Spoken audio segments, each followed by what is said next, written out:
हिमाचल के सीएम सुखविंदर सिंह सुक्खू हुए corona positive. शीतकालीन सत्र के साथ महत्वपूर्ण बैठकें हुई स्थगित। सत्र की नई तारीख जल्द होगी निर्धारित। हिमाचल प्रदेश में इलेक्ट्रॉनिक वाहन की टेस्ट ड्राइव कार्यक्रम। उप मुख्यमंत्री मुकेश अग्निहोत्री ने किया संबोधित। कहा, परिवहन क्षेत्र में सुधार की दिशा में बढ़ रहा प्रदेश। शिमला में पूर्व सीएम जयराम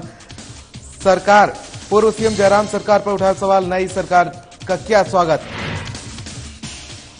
ऊना में अपने समर्थकों से मिलने पहुंचे बीजेपी विधायक सतपाल सत्ती। समर्थकों ने का जताया आभार। कहा, लोकसभा का सेशन खत्म होते ही होगी मीटिंग। और शिमला में बिना बर्फबारी मिल रहा बर्फ का मजा। लक्कड़ बाजार में शुरू हुई आइस स्केटिंग सीखने के लिए रखे गए कोर्स।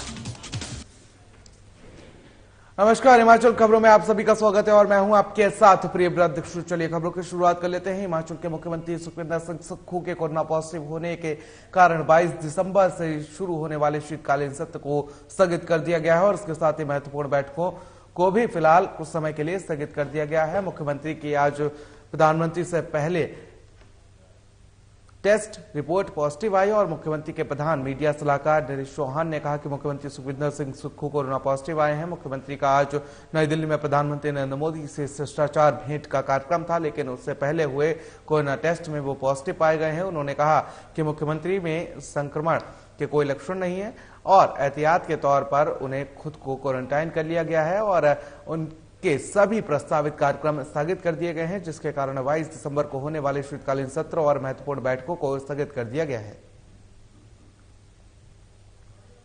मुख्यमंत्री जी का दिल्ली में जो प्रोग्राम था, आज सुबह का अपॉइंटमेंट जो था माननीय प्रधानमंत्री जी से मिलने का प्रोग्राम था, लेकिन उसमें जो प्रोटोकॉल था टेस्ट का, कोविड का, उसमें वो पॉजिटिव आए और मेरी बात भी हुई अभी माननीय मुख्यमंत्री जी से।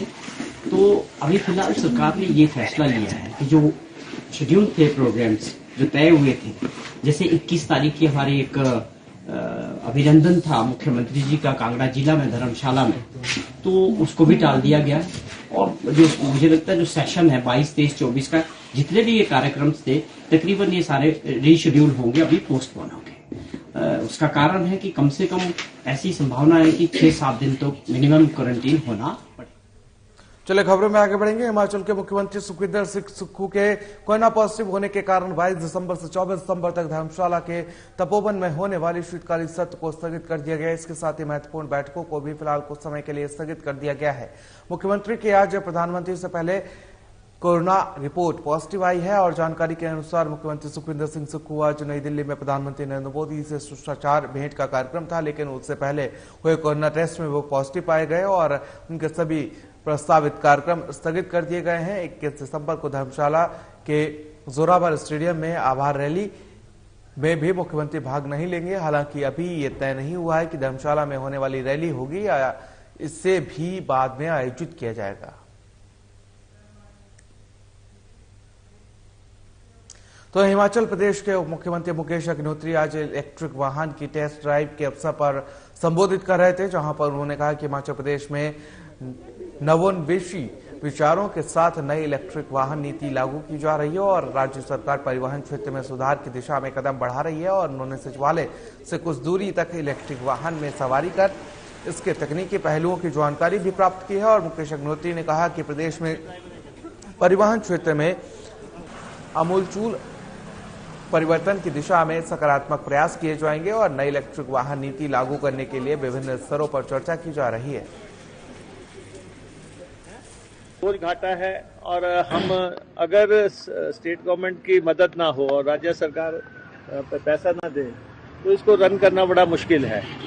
तो इसलिए टू बिगिन विद हम देखते हैं कि बजट सेशन आ रहा है, उसमें कोशिश रहेगी कि हम 200-300 गाड़ी जो है इलेक्ट्रिक गाड़ियों को खरीदने की बात करें और दूसरा बाहर से लीज पे गाड़ियां लाना, जिन लोगों के पास गाड़ियां हैं उनके साथ एग्रीमेंट्स करना और भारत सरकार के साथ बातचीत करना, सारी चीजें करने के बाद जो है मुझे लगता है कि हमारा डीजल का खर्चा बहुत है, हमारे पेट्रोल डीजल पंप का खर्चा बहुत है, 30 के आसपास हमारे डीजल के पंप है और डीजल जो है 1.5 करोड़ से डे सर, एक दिन में हम 1.5 करोड़ रुपए का डीजल खरीद रहे हैं।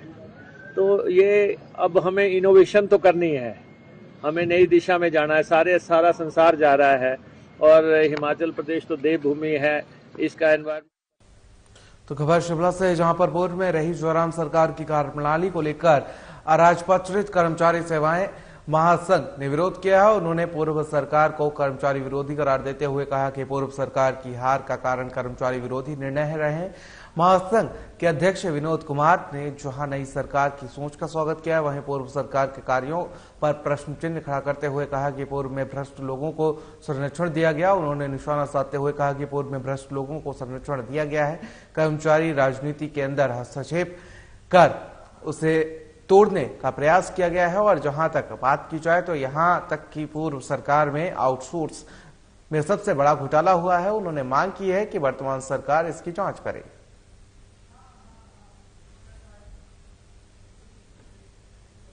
तो हिमाचल प्रदेश के ऊना जिले में जीत के बाद बीजेपी विधायक सतपाल सत्ती पहली बार अपने समर्थकों से मिले और उन्होंने ऊना सदर विधानसभा से जीत के लिए अपने समर्थकों का आभार प्रकट किया। उन्होंने मीडिया से बातचीत करते हुए बीजेपी विधायक दल की मीटिंग को लोकसभा का सेशन खत्म होने के बाद जल्द किए जाने की बात कही है। वहीं सत्ती ने कहा कि पार्टी के राष्ट्रीय अध्यक्ष जगत प्रकाश नड्डा लोकसभा के सेशन के चलते व्यस्त हैं। सेशन खत्म होते ही हिमाचल प्रदेश में बीजेपी विधायक दल की जल्द मीटिंग होगी और जिसके बाद विधायक दल के नेता का भी चुनाव किया जाएगा। भारतीय जनता पार्टी जल्दी ही विधायक दल की मीटिंग करेगी। लोकसभा का सेशन चल रहा है, हमारा केंद्रीय हाईकमांड वहां पर बिजी है।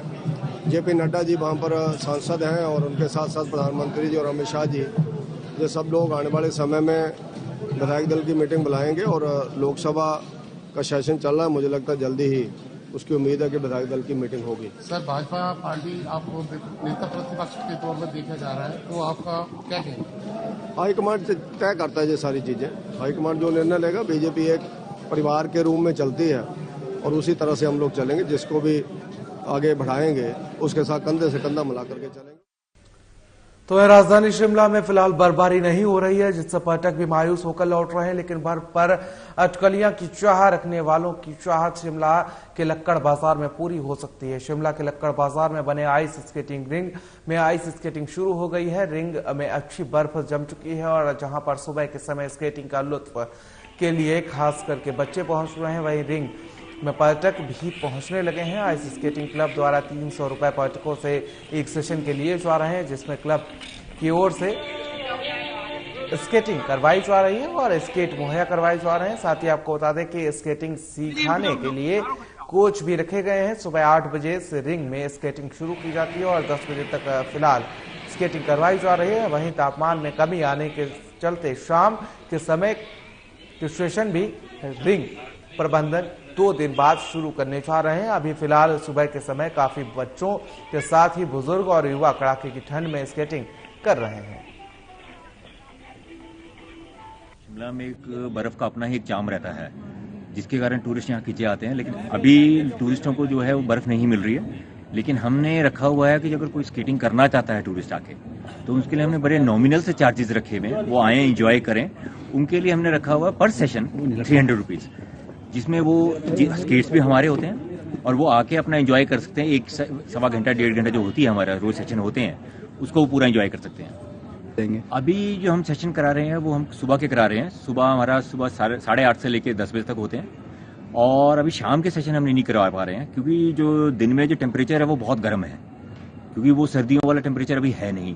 तो अगर जब हमारी यह है कोशिश है कि हम सोमवार या मंगलवार से इवनिंग के सेशन भी शुरू करेंगे, जिसकी तो वही थाना नालागढ़ में कुलदीप शर्मा को तैनाती दी गई है ताकि क्षेत्र में हो रही चोरी की घटनाओं को रोका जा सके और अपराधियों को पकड़ा जा सके। पुलिस अधीक्षक का निर्णय एसएचओ कुलदीप शर्मा को चार्ज देते हुए अपराध रोकने की सख्त निर्देश जारी कर दिए हैं। तो वहीं कुलदीप शर्मा ने कहा कि पिछले काफी समय से नालागढ़ में अपराध और ट्रैफिक नियमों की सरेआम धज्जियां उड़ाई जा रही, लेकिन अब बिल्कुल भी बर्दाश्त नहीं होगा। उन्होंने बताया कि चोरी की घटनाओं को रोकने के लिए प्लान तैयार किया जा रहा है और 24 घंटे पुलिस की गश्त रहेगी और क्षेत्र को अपराध मुक्त किया जाएगा।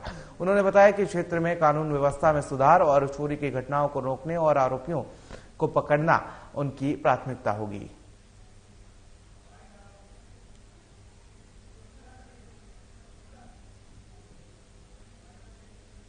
और इस बुलेटिन में फिलहाल मेरे साथ इतना ही। मुझे दीजिए इजाजत। नमस्कार।